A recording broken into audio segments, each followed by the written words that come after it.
Καλησπέρα. Και στο όλο αυτό ξεκινάνε οι περιπέτειες μας. Έχουμε βγει στην επίμαχη ζώνη. Oh yeah, we are. Πάμε στον κάτω όροφο. Όχι στον κάτω κόσμο, όχι στον κάτω κόσμο, στον όροφο. Κόχο κόχο. Λοιπόν, πήραμε τη μάχη. Πάμε τρέχοντα. Περίμενε, Πρέπει το κάμερα με ένα αργύλικο. ναι, γιατί έχω κοκακόλα, κοκακόλα. Που βλέπουμε με χιλιώνει σαν εδώ. Θα μου δίνεις $5 χωρίς. Πάμε. Όχι. Προχωράμε. Μην τρέχετε ρε. Πήγαμε πριν δείξω ότι πάμε. Μην πηγαίνετε γρήγορα, μην πηγαίνετε γρήγορα. Όλα για να μην πιέσουμε να τρέχουμε. Πηγαίνετε ρε, μην τρέχετε. Μην τρέχετε ρε βλάκες. Δεν τρέχουμε. Να πηγαίνω, να πάω προς τα θέλω. Πήγαμε κάποιες ενδείξεις. Ναι, πήγαμε να σας δείξω ότι υπήρχαν περίεργα πράγματα στον κόσμο και δεν θα πάμε να τα ερευνήσουμε. Γιατί είσαι εμένα ρε ανώμαλα. Και τώρα κατεβαίνουμε κάτω κύριε κύριοι. Όχι ρε. Πάλι το πόσο. Είχαμε βρει και το ανώμαλο. Όχι. Άμα είναι το παιδί. Εδώ θα τους πάμε. Τώρα φαίνεται το. Πάμε στον χώρο που συνέβησαν όλα. Πες πά. Βλέπετε πως να με κάνω πουθενά. Περιμένετε λίγο, σταματήστε λίγο. Ωραία, προχωράτε. Στο σημείο του εγκλήματος. Το δράστηκε του γυμνάκου τέλει. Αυτό θα το φαντάσω.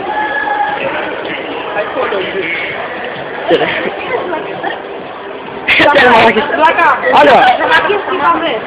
Να πω αυτή. Μετά από ένα μάγωμα που είχαμε Πουλήθηκε άμεσα. Δεν το φάνα αυτό. θα πάμε να κάτσουμε στο σημείο για να συνεχίσουμε και να ερευνήσουμε Στο σημείο που όλα συνέβησαν κυρίες και κύριοι.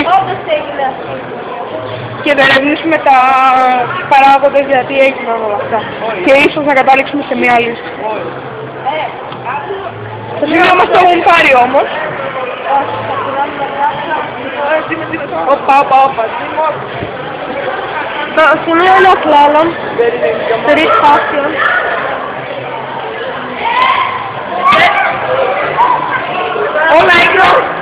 Όλα είναι στο σλάλομ. Επαναλαμβάνω, δεν είναι τυχαίο. Αυτό το μαγαζί έγιναν όλα. Τυχαίο είναι, fucking damn life. Θα κάνουμε τώρα κυρίες και κύριοι. Θα δούμε στο παγκάκι εδώ πέρα. It's here, bitches.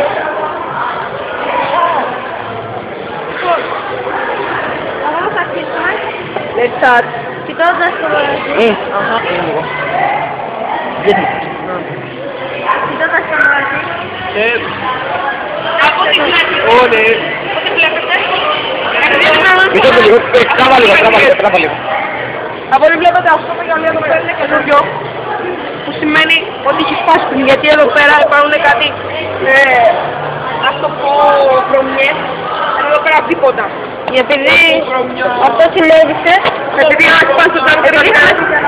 Όπως όντως παρατηρείτε εδώ πέρα είναι βρώμικο, ενώ εδώ δεν είναι. Έχουμε σπάσει το τζάμι για να πούμε μέσα να Και το άλλο τρελό, τον μπαλά. Αυτό δεν κάνει να βέβαια. Πιέσαμε, αλλά τέλος. πίνουμε λίγο για να πάρουμε δυνάμεις. Όλοι έχουν πια από ένα. Αυτό το μπαλάκι δεν ήμασταν την προηγούμενη φορά εδώ πέρα, έχει γίνει κόκκινο για κάποιο λόγο. Δεν ξέρουμε το γιατί. Κοιτάξτε εδώ, αυτός ο δράκος την προηγούμενη φορά δεν υπήρχε. Και όταν είχαν γίνει όλα τα γεγονότα και όταν είχαν γίνει όλα τα γεγονότα, στην τριβάνη εκεί πέρα ήταν γεμάτο Lego, του είχαμε δει έναν δράκο. Ήταν Playmobil ήταν. Πού? Όλο ήταν αυτός ο δράκος που ζωντάνεψε. Αυτό τον δράκο, δεν είναι δράκο. Ένα τυφλούλι. Που ζωντάνεψε και εξαφανίστηκε από εδώ, αλλά μετά ξανά ήρθε και κόλλησε εδώ. Το κόκκινο άσπρο, πώς λέγεται. Το TPS. Ναι. Fire. Εκείνος είχε αρχίσει να γίνεται κόκκινο στην αλάμπη, ενώ όλα τα άλλα σήματα είχαν σβήσει. και για το επεισόδιο 2 αυτά. Θα λέμε στο επεισόδιο 3. Αυτά για από μένα το Τζάνα. Καλή συνέχεια. Καλή συνέχεια. Όσοι θέλετε το Crystalgin Web TV, στη σελίδα του Crystalgin, www.crystalgin.net.